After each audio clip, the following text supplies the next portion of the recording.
বাংলাদেশ 200+ রানের টার্গেট দিয়েও ম্যাচ হেরেছে আরব আমিরাতের কাছে। আরব আমিরাতের বিপক্ষে ম্যাচ হারার কিছু কারণ: শান্তর প্রথম ওভারেই সহজ ক্যাচ মিস, এরপর হৃদয় লোপ্পা ক্যাচ ছাড়ল, লিটনকে ব্লক করলেন তামিম, ক্যাচটা কারোরই ধরা হলো না। শরীফুল সর্বশক্তি দিয়ে থ্রো করল, ওভার থ্রোতে আসলো অতিরিক্ত 4 রান। রান আউট করার অনেক সময় থাকতেও তানজিদ তামিম রান আউট করতে পারল না। শেষ ওভারে বিমার দিয়ে নো বল করলো তানজিদ সাকিব, থ্রো করলেই রান আউট হয়ে যায়, কিন্তু হৃদয় কোনো এক অজানা কারণে থ্রো করলেন না। নাহিদ শুধু অদ্ভুত সব ওয়াইড আর নো দিয়েই গেল প্রথম ওভারে। শামীম লাস্ট 4 বলে একটিও বিগ হিট নিতে পারেনি, লাস্ট ওভারে কোনো রানই হলো না।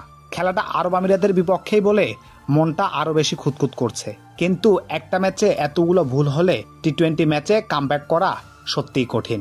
তাই 200+ রানের টার্গেট দিয়েও বাংলাদেশকে হারতে হয়েছে আরব আমিরাতের বিপক্ষে। টি-20 ক্রিকেটে 200+ রান টার্গেট দিয়ে প্রথম হারার রেকর্ড।